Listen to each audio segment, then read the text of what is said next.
on va essayer d'avancer di fàttali ni comme ni nga ko leeralee moom njiitum réew mi sax ci boobule visite mel na ni nekkoon na l'occasion pour mu réaffirmer son engagement en faveur d'un partenariat dynamique et renforcé au service des intérêts des peuples sénégalais et gambiens comme ni nga ko leeralee. Alors donc laataa ñu yëkkati jotee waxtaan wi benn taxaw seetlu lañ bëgg def ak yow Abdoulaye ci wàllu kaaraange wàllu sécurité. mu mel ni askanu Sénégal jamono ji ñenn ñi jàpp nañ ni kaaraange gi xaw na des. ndax làmb ji ci laa bëgg a ñëw bii jàll diggante Ama ak Franc mu am jeune ndaw goo xamante ni daf cee ñàkk bakkanam ba tax sax député yi dëkkee ci banlieue bi rawatina zone Pikine en l'occurrence député Babacar Ndiaye bu Pastef ñu génn àddu nee nañ gis nañ ni boobu ak léegi 17 morts daanaka am na te lu koy sookee daanaka ci mbiru làmb yi lay faral di aju ci ndaw yi génn di sumol di rajaxe lépp lu ñu fekk ci seen yoon rek ba ay bakkan di ci tuuru tax na nag police nationale jël dogal ajandi seen taxawaay ci wàllu làmb yi jusqu'à nouvel ordre au regard de tout ça tey jii nii quel avenir finalement ak yan pexe Abdoulaye Mbow pour secteur bii nga xamante ni jàppoon nañ ne vraiment nag bu defarul warta mën a waaw mais moor yi moom vraiment c'est désolant surtout jeune bi nga xam ne voilà façon bi ñu ko faatee déjà ñaaw na et puis voilà koo xam ne mi ngi tabax avenir am voilà ñu faat ko sur comme ça nii ci mbedd bi quoi comme benn xar boo romb rek dóor ko xeer mu dee c'est vraiment dommage et que booy xool itam làmb malheureusement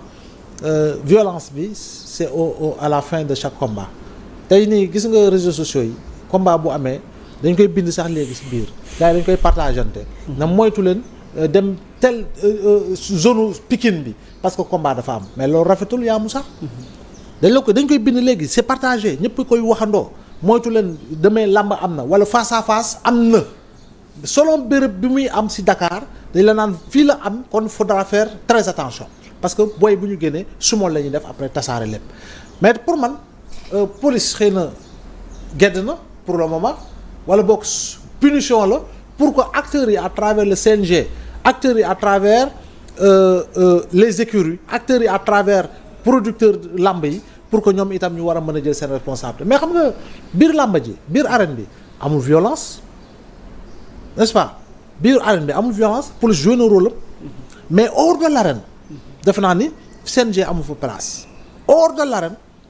ñay organiser combat yi amuñu fa place foofu nag police ak gendarmerie jàpp naa ni ñoo war a mën a gën a jël seen matuwaay gën a yokk seen matuwaay pour que lii am après combat dootul amati maanaam sumol yi jàpp naa ni police bu si jëlee décision ne lii day jeex. parce que moom laa la bëggoon laaj ndax ñenn ñi ñu ngi naan ndax finalement autorité amatul ci réew mi ndax tey jii ni état bi dafa mënatul assurer sécurité wu askan wi ak seen ay biens. donc finalement. waaw mais loolu moo si dëggoo moo tax ma wax loolu moo si danger bi parce que dafay parce que tey jii bu ñu njortee ni ñenn ñi bu ñu jàppee ni police dafa démissionné te police démissionné wul encore une fois xam nga dafay gën a mën a yàqu sax cadre d'insécurité bi kon boog gis nga la police. sa présence est toujours dissuasive. te ñun takk-der yu ñu am ay takk-der yu professionnel lañu. kon boog foofu nag yaa Moussa dañu war a renforcer dispositif bi. ñoom ñoo mën a créer condition pour que sumol parce que groupe buy daw ñu leen di filmer topp leen kon jafewul kon boog naka la ñu si anticiper waaye itam bu amee naka lañ leen di tasee naka la ñuy fexee jàpp si lu ñu si war a jàpp ba war leen juger ba war leen condamner jàpp naa ni foofu nag police warta dellu ginnaaw te autorité bi warul jël décision ni dafay ajandi li nga xam ne parce que tamit boo ajee tey jii ni combat du am sans la présence des forces de sécurité combat du am kon boog imagine toi tu as combien de licenciés si wàllu. non am na ñu sax qui sont allés plus loin jàpp ni xëy na c'est une façon rek pour wax ni suspendre nañ làmb ji quoi. waaw mais parce que. waaw parce que nekkul làmb ji sax lañ mujj. parce que ajandi jusqu'à nouvel ordre quoi ñaata écurie moo fi am tu as près de 140 écuries fii. bu ko ëppal. waaw ñaata mbër yu am licence. jàpp naa ni nag foofu il faut quand même que ñu xam ne tamit secteur la boo xam ne ay ndaw dañ ciy liggéey di am dara di suturlu di porter espoir di nekk référence ci ñi nga xam ne loolu la ñu bëgg parce que tamit sport la comme beneen sport te ay nit ñi ngi ci fayee ko ay 100 millions ay 150 millions ay 80 millions kon boo ko loolu du lu ndaw jàpp naa ni nag autorités yi au contraire dañoo war a jël mbir mi ne lii dama koy song te dama koy daan mooy après combat liy am ci wàllu sumol ak leneen événement yuy am te booy di def ay sumol autorité ñu ne lii dafay jeex te bu ñu ko jógee def ci lu ñu ci war a def jàpp naa ne daañu ko jeexal par rapport à la jonction entre la police et la gendarmerie quitte à ce que par moment si yenn événements yi sax nga génne ñi nga xam ne ñoo di militaires yi nekk ci caserne yi fii biir Ndakaaru ñu jàppale la ci li nga xam mooy xeex loolee parce que tamit sécurité amul loo xam ne sut na ko parce que tamit la protection des biens des personnes loolu moom rôle la boo xam ne keneen amu ko ku dul état parce que tamit ñoom ñoo yore l'exercice de la violence légitime kon boog jàpp naa ni fii waruñu àjjandi dañoo war a songu problème bi ba pare wut solution parce que ñoom ñoo am solution bi te ñoom ñoo mën a régler problème bi tuuti laataa nuy tëj dina am ay quelques informations yu dolleeku ci jëmm jooju di Babacar Diagne génn àddina ma jeexale ak yow Abdoulaye du point de vue sociologique sunu société maanaam nit ñi lan moo nu war a mën a yóbbee ndax va-t-on vers une déshumanisation tey jii nii ci sunuy dundin nit ak scooter am di njaboot responsable de famille am ñu yaakaar ci moom ngeen dogale ko guet-apens ko am kenn ku jël ci yéen ci ñoom brique daat ko yéen après mu faatu mu yem fa ngir poñetu àddina société bi finalement tey lan nga jàpp ni xëy na tey du ñàkk à titre de sensibilisation ci askan wi ñu bàyyi xel suñu bopp léeg-léeg parce que on va vers tey jii benn déshumanisation boo xamante ni finalement règne bi mu nar a indi. non ku ne di ay mujj jël sa sécurité bopp. non la déshumanisation de l'espace social on ne va pas vers on la vit déjà. On la vit déjà la déshumanisation de l'espace social on la vit déjà tey jii boo xoolee le comportement bi nga xam ne man ak samay morom am nañ ko dans la famille dans le quartier tu sauras qu'il y a des valeurs qui sont déjà perdues te valeurs yooyu noonu démb ak bërki démb am na lu mu doon tabax lu bari ci jikko ji te jamono valeurs yooyu nag dañ ko tegee ginnaaw au-delà de la précarité sociale au-delà de certains aspects liés au chômage jàpp naa ni dañoo yegg ci benn niveau d'inconscience boo xam ne c'est la violence aujourd'hui qui prédomine et qui domine notre subconscient c'est la violence qui habite notre inconscient et c'est la violence qui véritablement nous montre la voie véritablement de la conscience malheureusement donc de ce point de vue là jàpp naa ni nag au-delà de sensibiliser au-delà de mën a créer ay plage de conversation ci biir koñ yi ci biir gox yi yaa ngi dégg ak les AIC avec les commissaires yu nekk sur place mu d'arrondissement ou centre les commissaires central ba Pikine ak Guédiawaye ak bu feneen ak feneen au-delà de regrouper entité imama beeg yu demee noonu pour ñu mën di waxtaan je pense que pour man la chose la plus essentielle au-delà de tous ces aspects-là c'est une présence massive des forces de sécurité parce que jamono ji nga xam ne dañuy anticiper ci manifester yu war a am foo tourner gis camion char nangam gisoon nga ni indice bu laal wàllu agression dafa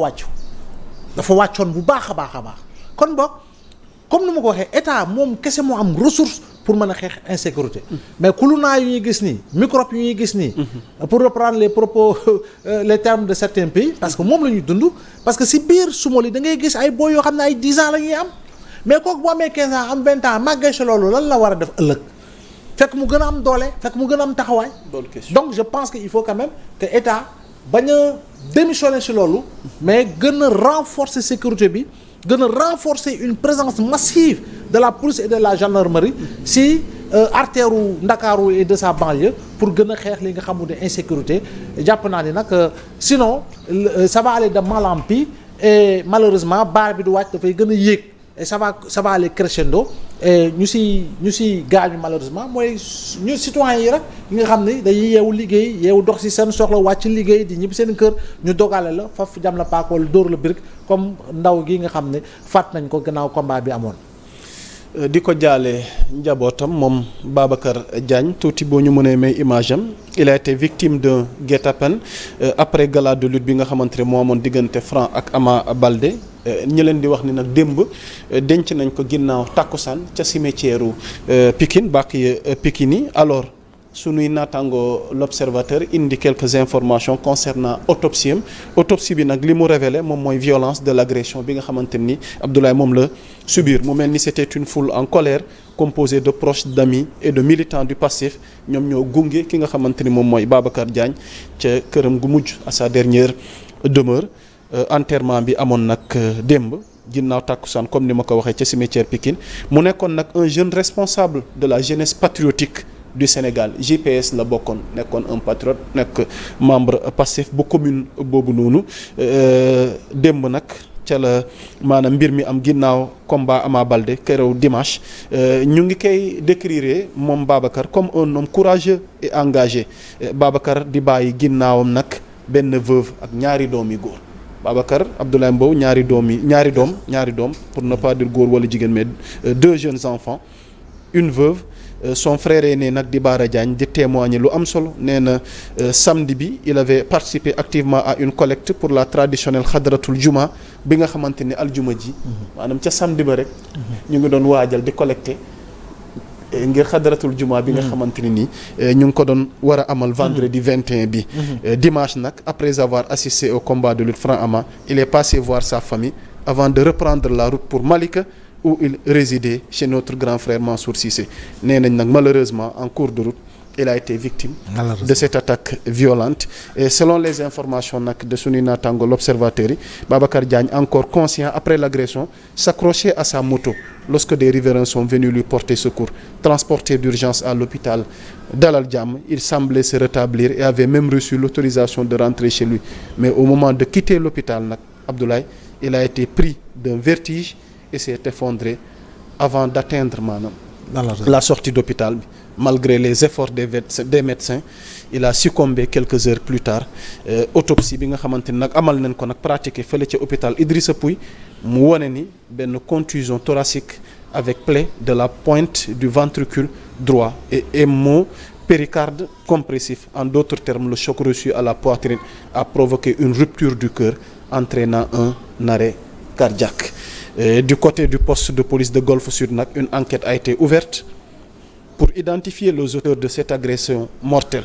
Aucune arrestation nag n'a encore eu lieu selon un élément des sapeurs-pompiers témoin clé du drame et lui-même blessé lors des échauffourées. Son témoignage pourrait être décisif pour faire avancer l'enquête. Di leen wax ni nag l'observateur rappelle que selon député Babacar Ndiaye bi ñu tuuti woon léegi si ndaje gi ñu amaloon fële ca Pikine ngir àddu ci mbir mi nee nañ 17 décès voilà fukki faatu ak juróom-ñaar liés à la lutte ont été recensés depuis l'inauguration de l'arène nationale ca Pikine boobaak léegi alors donc lii mooy xibaar yi ñu leen mën a dolli yéen ñu doon seetaan sur Sénégal 7 l'actualité à temps réel Abdoulaye ñu jeexalee ko rek ak sa kàddu mujj ak sa message ci askanu Sénégal ndax lii manqué lire sax wala ki lay déglu sax xol dafay tooy ci jëf yi nga xamante ni nag ëpp naa continuer di def ci aw askan nit matul naam on est des humains autant avec nos qualités et défauts mais yenn barbarie yi tamit yenn manque d'humanisme yi tamit ëpp naa woy continuer ci moo tax it c'est malheureux te nga ko waxee métti na trop quoi ndaw boo xam ne notamment ni ñu ko faatee ñaaw na bàyyi fii soxna bàyyi fii doom doy na waar daal te tamit burul moom ñeneen ñi ngi faatu si ñi ngi leen di faat si ndongu seen alal moo xam feneen ak feneen si biir Ndakaaru vol à l'arraché yi gis nga ko ñiy yebb si scooter di dogale nit ñi di këf seeni téléphone wala génn leen paaka génn leen jaasi jégg na dayoo kon boog autorité daal ñoo war a mën a xeex li te ñoom si ñoom rek la ñu yaakaar pour ñu xeex ko kon boog ministre bi nga xam ne mooy ministre de l'intérieur général bu ñu ko fàtte yor na ko gendarmerie kon wàllu sécurité moom waru ko jaaxal kon boog ñi Sénégal mi ngi compter ci moom pour notamment police ak gendarmerie fees terrain bi waaye xeex li nga xamul ne agression yi waaye tamit borom defkatu ñaawteef yi ñu war leen mën a wër teg leen loxo ba nga xam ne effectivement daal caabi dina leen féete ginnaaw sénégalais bi gën a nekk ci jàmm. ok kàddu yi nga daanale moom la ñuy yëkkatee jotaay waxtaan wi di jaajëfal soxna tuuti ànd kook Babacar au niveau de la régie et l'ensemble ñi nga xamante ni ñoo bokk ci coordination bi Amidou ñëpp bàyyi ñu kenn di leen ziar di leen joxaat seen wàccuwaay di leen jox dig daje à 20h incha allahu rabbi avec Cheikh Ousmane ci round bi nga xamante ni war nañ ko def waaye laataa loolu war ngeen am Serigne Modou Assa ànd kook sunu naataango soxna Zeyna Bamba loolu yëpp ci programme bi Sénégal 7 ngir bëggal leen ci wàllu xibaar dana ci dikk donc tout est en suivi sur toutes nos plateformes di leen baaluwaat ak mbokk yi di jaajëfal sunu doyen sunu soppe moom Abdoulaye Mbow ci round dëb bi di leen wax ni kon mbokk yi ba ci kanam di leen baaluwaat ak jaa ngeen jëf wasalaam